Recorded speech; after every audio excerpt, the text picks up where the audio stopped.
My dad bod's going away. Like 201, 202, at least after a poop.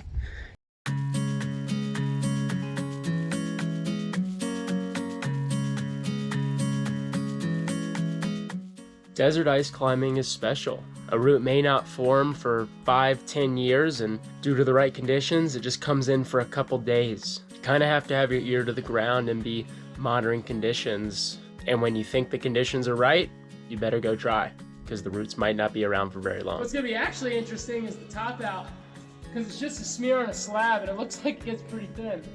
This is the least of my worries. It's the connecting slab and crampons that might be Hopefully it's well bonded. either that or we'll be taking our boots off and walking barefoot on the slab, just crawling up.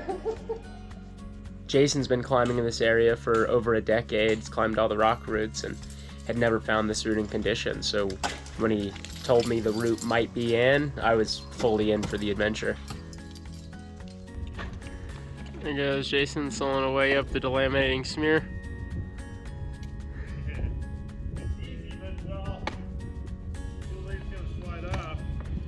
Just don't you slide off. It sounds like your crampons are bottoming out with every kick. Come on, give it a man swing. What's that? Give it a man swing. No! Put a little elbow grease behind that. Just chipping away lightly.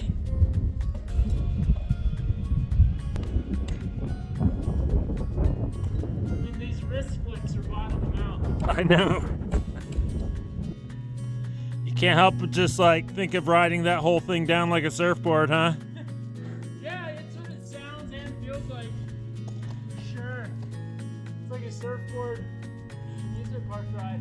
Ute Canyon's carved out by a creek flow right on the edge of the Colorado National Monument. It's beautiful. As you climb up the canyon, you get higher up on the mesa, providing this really nice view of the entire desert looking back over Grand Junction. It's funny, we went into the route without any beta. Mostly, we didn't know how much of the route would be in condition, how exactly we'd get down, was the ice thick enough for V-threads, there's no bolted anchors being in the monument.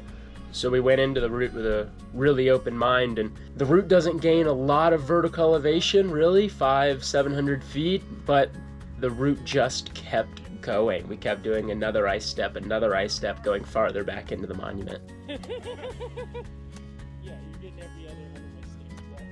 The warm decision. Good stick. Pull on that shit all day. It's like climbing snow, but it's ice. Right. You just feel like throwing.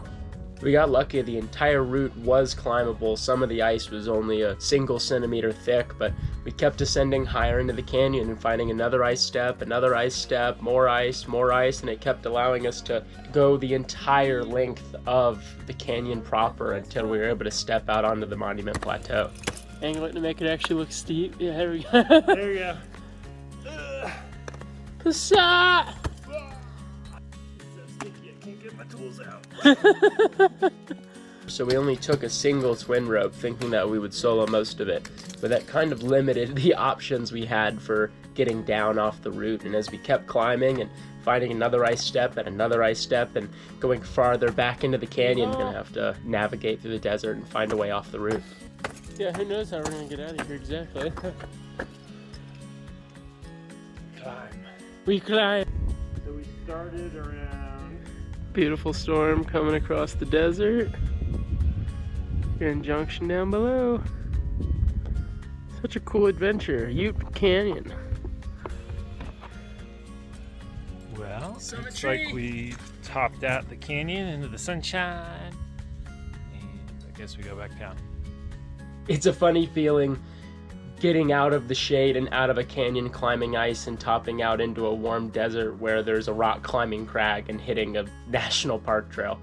If you're really motivated, you can do a dual sport day, carry your rock climbing shoes and cams and top out the ice route and go rock climbing in the monument. There's Charlie. And now we got splitter cracks. Can we dry tool them? Is that on? Just walk one beak that we brought. the whole way.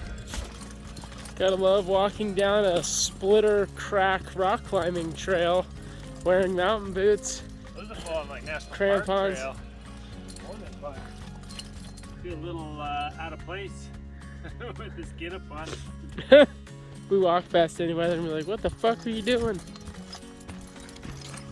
If you catch the route in the right conditions, it's one of the best Type 1 funs you can have on ice. The route's not very hard, so it's attainable for most level of ice climbers. So add it to your bucket list. If it's in condition, go get it.